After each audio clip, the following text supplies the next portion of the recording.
세상은 순리대로 살아야 돼. 더우면 벗어야 되고 추우면 입어야 되고 겨울에는 난방을 안 뗄 수가 없으니까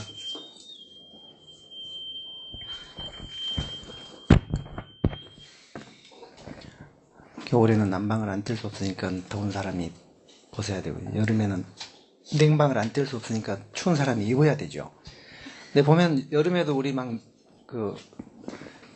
겨울에도 어떤 때는 추우니까 너무 더우니까 막 냉방을 떼는 경우가 있어요. 여름에도 에어컨 실랑이를 많이 해요. 사람이 워낙 많으니까 덥거든요. 그러니까 앞에 에어컨 바로 앞에 앉은 학생은 자꾸 에어컨을 이제 추우니까 꺼요. 뒤에 사람 더우니까 와서 또 막 켜요. 막 실랑이를 벌이거든요. 근데 여름에는 더우니까 이건 에어컨을 켤 수밖에 없죠. 그러니까 추운 사람이 뭘 껴입을 생각을 해야지 더운 사람한테 자꾸 벗으라고 우리가 벗는 데는 한계가 있잖아요. 벗는 데는 한계가 있기 때문에 더운 사람한테 자꾸 벗으라고 할 수 없어요. 냉방 뜰 때는 겉옷을 입고 다니고 이런 때는 더운 사람이 벗어야죠. 자, 여기 발전기능서, 여기 행정관리서를 말씀드렸는데요. 행정학 성립 초기 때는 행정은 이제 요거만 하자 이렇게 이제 해서 정치가 아니다. 역관주의 폐단 때문에 염증을 느꼈던 국민들이 이거는 행정의 영역이 아니다. 민간 경영하고 똑같은 이런 것만 해야 된다. 그게 바로 행정관리설. 이게 행정학이 처음 성립됐던 시기 때 인식이었습니다. 이게 그러니까 한 4, 50년간 지속이 되다가요. 이제 경제대공황이 펑 터진 거예요. 경제대공황. 이게 이제 시장의 실패죠. 거기다가 이제 2차 대전까지 생기면서 이런 문제를 그러니까 사회 문제가 해결해야 될 절박한 문제나 이런 것들이 생기면 행정이 인력과 물자를 관리만 하는 이런 것만 해가지고는요 이런 문제가 해결이 안 되잖아요. 자, 그래서 이제는 정책도 결정하고 판단도 하고 이렇게 하게 되는데 그래서 경제대공황이 생기면서 이제는 행정이 관리만 해가지고는 안 된다.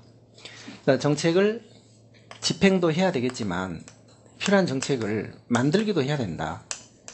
정책 결정과 집행을 같이 해야 된다. 즉 이걸 합쳐서 우리가 통치 기능이라고 해요.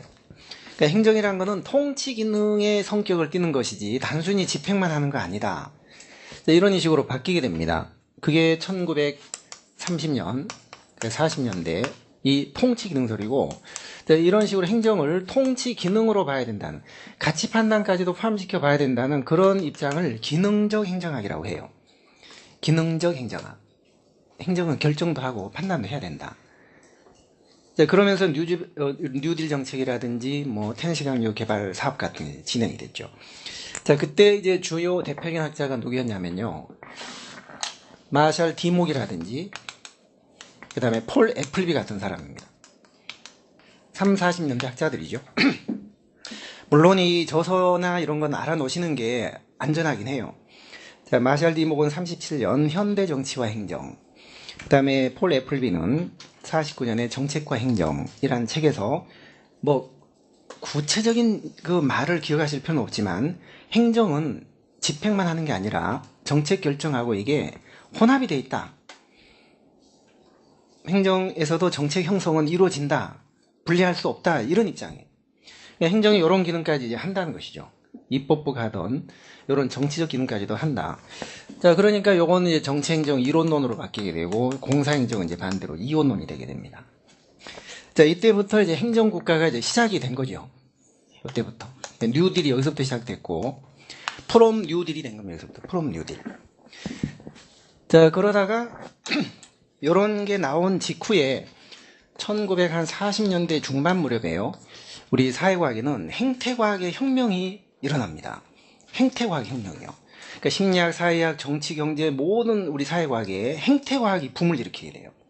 그때부터 현대 산업사회가 이제 시작이 되는데 우리 그런 행태과학을 행정학에도 도입한 학자가 있습니다. 그 사람이 누구냐면요. 사이먼이에요. 사이먼. 팝송에서는 사이먼 앤 가펑컬인데 우리 행정학은 사이먼 앤 마치입니다. 사이먼과 그 동료 마치가 행태과학을 행정학에 이제 끌고 들어옵니다. 이걸 우리가 행태론적 행정학이다라고 해요. 행태론적 행정학이다. 그러면서 행정이란 의사결정 행태라는 걸 강조를 했죠. 행정이란 의사결정 행태다. 자, 그런데 그 의사결정을 요 두 가지로 나눴습니다. 가치결정하고 사실결정으로 나누면서, 자, 우리 행정의 영역은 이 두 가지가 모두 포함되지만, 가치는 검증이 불가능하기 때문에, 아까 제가 검증이 불가능하다고 했죠. 이건 버리고 사실만 연구 대상으로 해야 된다. 그래서 가치와 사실을 구분하고 가치를 버립니다. 연구 대상에서. 왜? 검증이 안 되기 때문에. 왜 검증 안 된다고 버렸을까요? 자, 이 행태로는 가장 중요한 행정학의 연구 목표는 행정학의 바로 과학화다, 이런 걸 주창을 했습니다. 그러니까 지금까지 이론들은 전혀 검증을 거치지 않은 속담이나 격언에 불과한 것이었고, 자기들이 정말 검증을 해서 과학다운 과학을 만들어 보겠다 하면서 행정학의 과학화를 지창하면서 논리 실증주의라는 이 연구 방식을 이제 강조를 합니다. 그러니까 모든 행정 현상은 논리적인 검증을 통해서 이론을 만들어내야 된다는 거예요. 논리 실증주의를. 나중에 우리 행태론에서 다시 나올 거거든요. 그러니까 이런 방법을 통해서 행정학을 과학화를 해야 된다는 게 가장 중요한 목표였고, 따라서 검증이 안 되는 가치 부분은 버린 겁니다.